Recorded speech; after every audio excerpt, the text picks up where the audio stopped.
Leo, hi! Welcome to Mr. Queen PH at ito ang inyong weekly reading for December 4 to 10, 2023.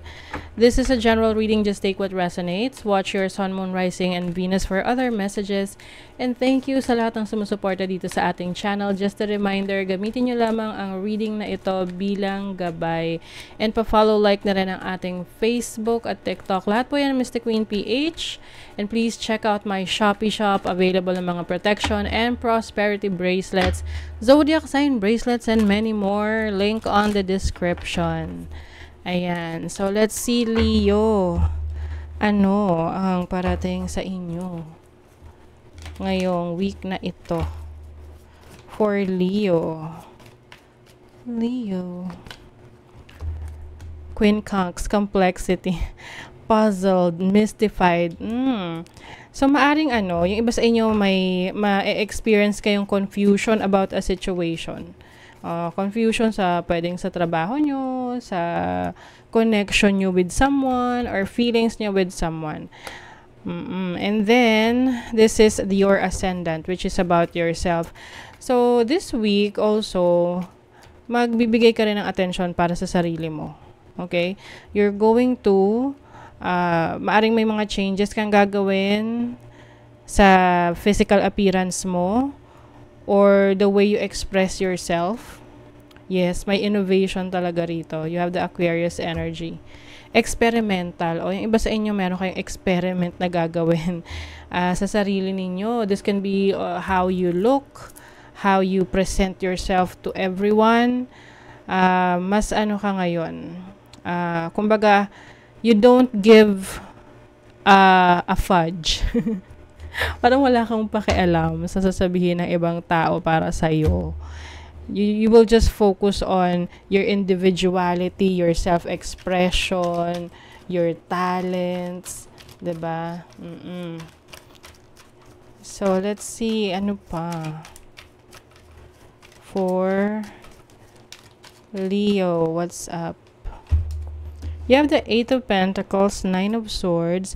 Something is bothering you sa trabaho. 2 of Swords. Decision making. So, yung iba siguro, some sort of stress. No? Medyo nasa-stress na kayo sa trabaho nyo. Sa career nyo. Or ano man tong pinagkakaabalahan nyo. You want some changes. Kaya lang, hindi kayo makapag-decide. Oo, indecisive kayo kasi pwedeng ngayon sa career nyo meron namang stability pero it seems na medyo mentally drained na kayo. Oo, maraming iniisip. See, you want a new beginning. Gusto mong bumalik ang kulay sa buhay mo. So, you want to be carefree, you want to have fun, you want to experience new things. Yung iba sa inyo, gusto nyo mag-travel.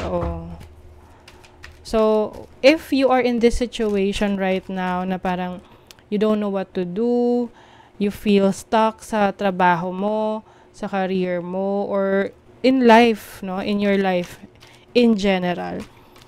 It's time for you to experience something, no? Bago. Kasi ikaw rin naman na mag-i-initiate niyan eh. Ikaw rin yung gagawa ng hakbang para maika-experience ka ng pagbabago. 'Di ba? See? You are stepping into your power. You have the Empress card here.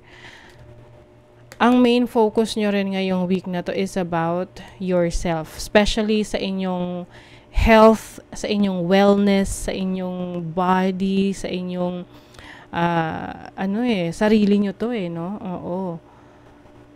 So, I think you will be more, parang pagdating sa pananamit, pwedeng may babaguhin ka sa image mo, mas magiging, kaakit-akit. Mas magiging, I think mas magiging,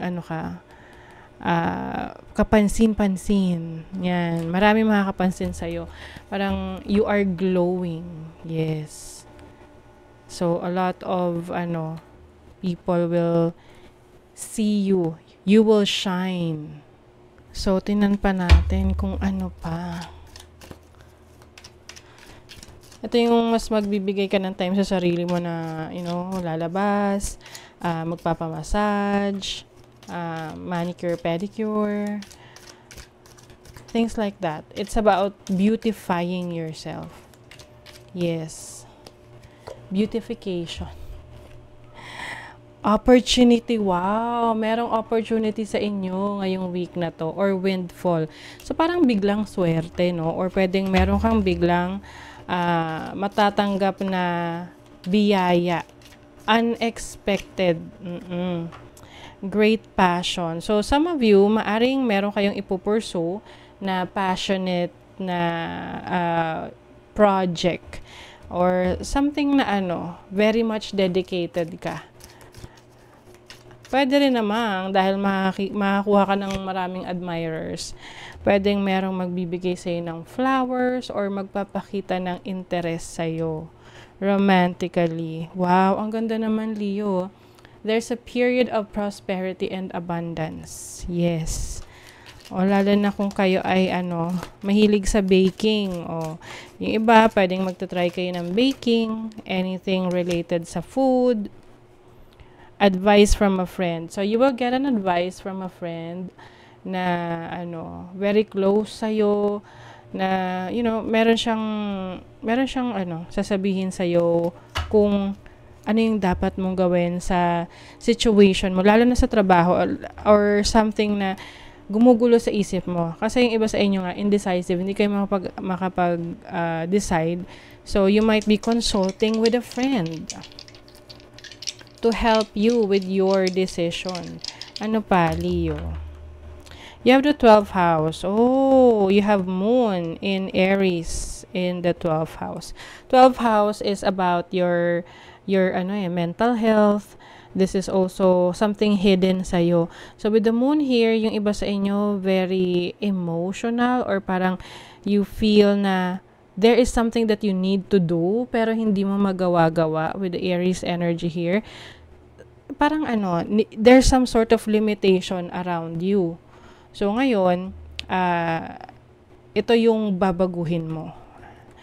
Kailangan mo lang talagang magdesisyon. Kasi hindi naman hindi naman ibang tao ang magdedesisyon para sa'yo. Ikaw yung magde-decide para sa sarili mo. Kahit mag-advise pa ng sangkaterba yung mga kaibigan mo, at the end of the day, it is your decision. Knight of Wands. Yes, finally taking action. Page of Swords, doing your research, learning new things. And the Nine of Pentacles. Wow, ang ganda naman, Leo. So, the Nine of Pentacles is telling me na financial independence. Okay? So, kahit na may konting stress ka sa mga decisions mo sa trabaho mo, on which path to take, at the end of the day, kapag ikaw ay pinag-aralan mo yung iyong decisions, you will gain financial independence. So, ikaw ang mananalo dyan. Tama yung magiging decision mo. Okay? So, that is your reading. Leo, kung nagustuhan nyo ito, naka-resonate kayo, mag-comment kayo dyan, like, share, subscribe, para lagi kayong updated sa ating mga readings. Thank you so much, Leo. See you again.